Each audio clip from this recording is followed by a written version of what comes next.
Right, here's how to make this guitar sound in Serum 2.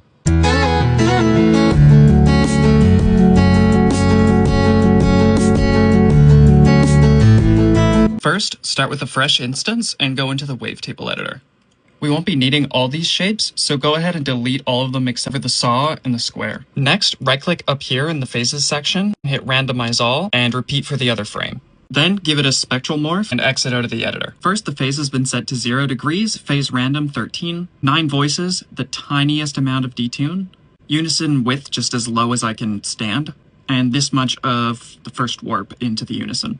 Then, these 4 settings have all been mapped to the note modulator, but they all have their own custom curves. So here they are for the wavetable position, sync amount, sync window, which is mapped in reverse, and pulse width.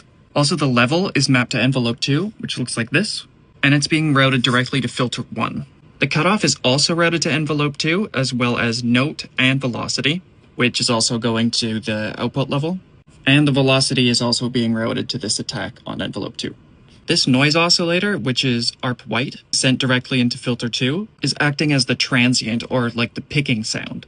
The level here is mapped to a new envelope, and the attack routed to note on rand 1, just a tiny bit. Filter 2 is this 24 decibel morph filter, and that same short envelope is also going to this morph knob, and the velocity is also mapped to the output level. This LFO is acting as a vibrato mapped to the fine pitch of oscillator A in unipolar with this macro as the aux source. There's also this macro, which is mapped to the decay in reverse on envelope 2. This makes it so that you can change the amount of palm muting over time. Now, this part is optional, but I like to add it because every string instrument has at least a tiny bit of inharmonicity. So that just means stretching out all the harmonics by using a frequency shifter like this and giving it just like 5% of shift. Next up is just a little bit of EQ, just to soften up the lows and the low mids a little bit in order to go into this distortion. We don't actually want it to distort, this is just to sort of glue the thing all together. For an acoustic guitar, you need to simulate a resonator body, and for that we're going to use Undulé's brilliant idea to take a plate reverb sample in a convolver, and then basically just shrink it down to the size of a guitar body. These are the rest of the settings. I also have this utility here just to remove the width added by the reverb.